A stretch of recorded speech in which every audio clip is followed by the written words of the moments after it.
அப்பேற்பட்ட இக்காயத்தால் ஆவதென்ன? போராத்துக்கு இது படுத்துறதேங்கிறார். இங்கார் சுமந்திருப்பார் ஈச்சரக்கை.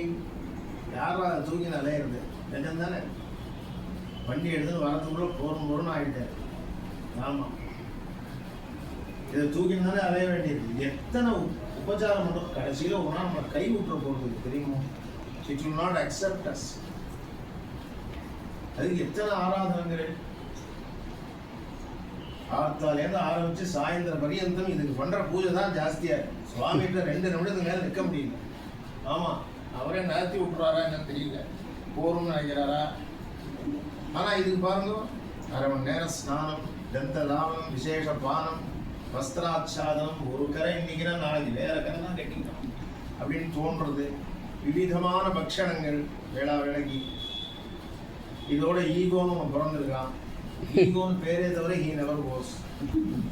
அங்கங்க போய் அபிநயம் பண்ணி அனுகரணம் பண்ணி நான் தாங்கிற எண்ணம் இருக்கு. என்ன கஷ்டமா இருக்கும். சரி, சாயந்தரம் போய் படுத்துட்டா நல்லா தூக்கம் வருதான்னா வரமாட்டேங்கிறது. அபிராம ஸ்லோதிகள் நாளைக்கு அட்ரஸ் அனுப்ப மாட்டேங்கிறேன். நீங்க எப்படி கவலைப்படுவீங்களா மாட்டேடா சொல்லுங்க. எப்படி தூக்கம் வரும்? இங்கார் சுமந்திருப்பார் ஈச்சரக்கை. ஜென்மாபுரம் பராதீனமாவே பிறந்தது சுதந்திரமா இருந்தோமா? இல்லையே. அம்மா ஆகாரம் கொடுக்கலன்னா அன்னைக்கே போயிருப்போம். சரி, கொஞ்சம் எனக்கு அடல்ட் வந்துடுத்து, ஹீரோ மாதிரி இருக்கேன்னு நினைச்சுக்கிறான்.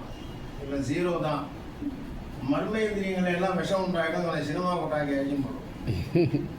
ஆச்சாரியால் சொல்றான், நான் சொல்லல. பிரௌரோகம் யௌவனஸ்தா விஷய விஷதரைஹி பஞ்சபிஹி மர்ம சந்தௌ அப்படின்னு ஆச்சாரியா. யாருக்கு சமத்தா உட்காந்துருப்பான், திடீர்னு என்னமோ தோணும், நேரம் சினிமா கொண்டாடி போடுவான் அப்படிங்களா?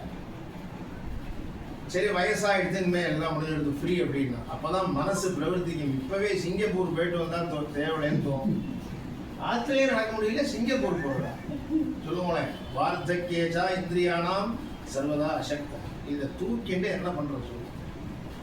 இங்கார் சுமந்திருப்பார் ஈச்சரக்கை.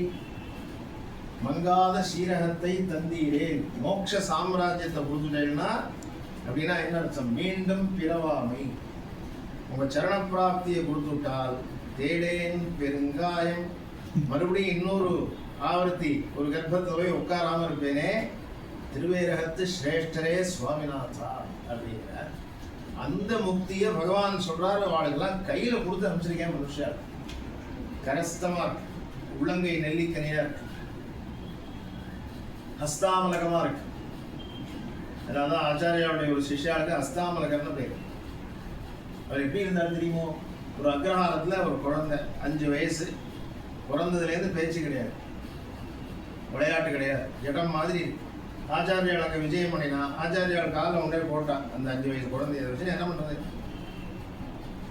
பொழுது ஒழிஞ்சு பொழுது போனால் துக்கமாக இருக்கு. அந்த குழந்தைய பார்த்தா ஆச்சாரியால் சொன்னா, குழந்தைகிட்ட நீங்க ஏதாவது பேசி பார்த்தேடோ?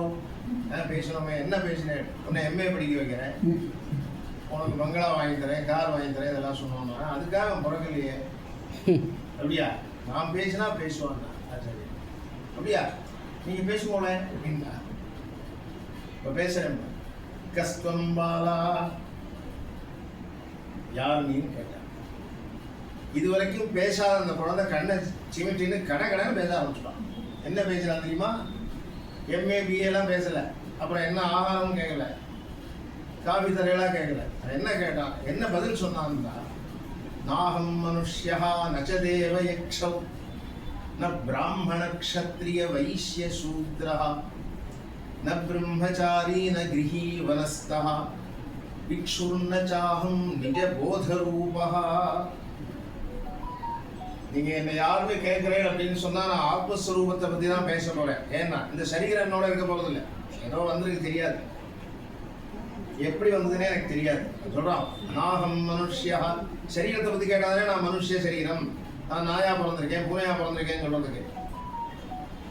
தெய்வம் இல்லை. நச்ச தேவ யக்ஷவ், யக்ஷால் இல்லை, கந்தர்வாள் இல்லை. ந பிராமணா, எனக்கு இன்னும் பூனை போடல. ந பிராமணா, க்ஷத்ரியன் இல்லை, நான் வந்து சண்டைக்கு போகல. வியாபாரம் பண்ணல, வைஷ்யன் இல்லை, சேவை பண்ணல, சூத்ரன் இல்லை. ந பிரம்மச்சாரி, வேதாத்தியம் பண்ணல. ந கிரகி, நான் கார்ஹஸ்தியத்தை அடையல, வனஸ்தா வானப்பிரஸ்தத்தை அடையல. யாருன்னா நிஜ போத ரூபா, நானே ஞானஸ்வரூபம். நான் அப்பா அம்மா பயந்தே போயிட்டா. இது வரைக்கும் பேசலே நினைச்சா, இந்த பேச்செல்லாம் கேட்டா பயமா இல்லையோ? அவன் சொன்னா இந்த குழந்தை எங்களுக்கு பயன்படுமா தெரியலையேன்னா, நான் ஐசன் போதான் வந்தேன்னா ஐசன் விட்டேன். தன் சிஷ்யனாக அஸ்தாமலகன்னு வச்சுட்டான். உள்ளங்கை நெல்லிக்கினி. இந்த பூவாமை எப்போ வரும்னு சொல்லுவோம், நமக்கு வருமா? இந்த வயலுக்கு பிறக்கும் போதே வந்துருத்தே அவங்க பாக்கியம் முக்கியம். எத்தனை மகான்கள் ஜனனத்திலேயே ஞானிகள் தெரியுமோ? ஆமா, ஜனனத்திலேயே ஞானிகள். இந்த கச்சையெல்லாம் சொன்னா இன்னைக்கு சுபசீகர ஆயாடம் பெரிய கச்சையெல்லாம் இருக்கு.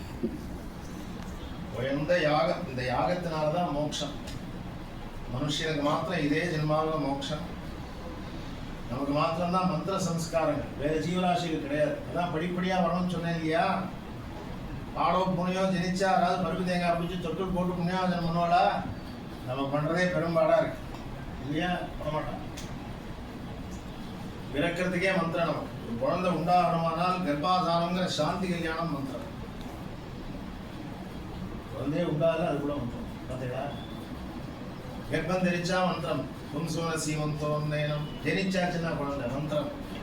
ஜாத கர்ம நாமகரணம், ஜென்மா பூரா மந்திரம்.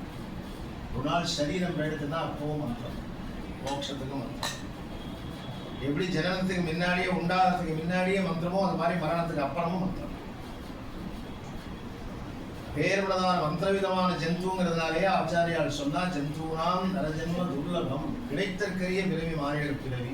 வேறுடைய இந்த ஜென்மாவில் இந்த மாமிக்காக வேண்டி, கல்யாணி மாமிக்காக ரொம்ப ஆச்சரியமா இந்த யஜ்ஞத்தை நீங்க ஸ்ரத்தையா பண்ணியிருக்கீங்க, ஸ்ரத்தா பக்தியோட பண்ணியிருக்கீங்க.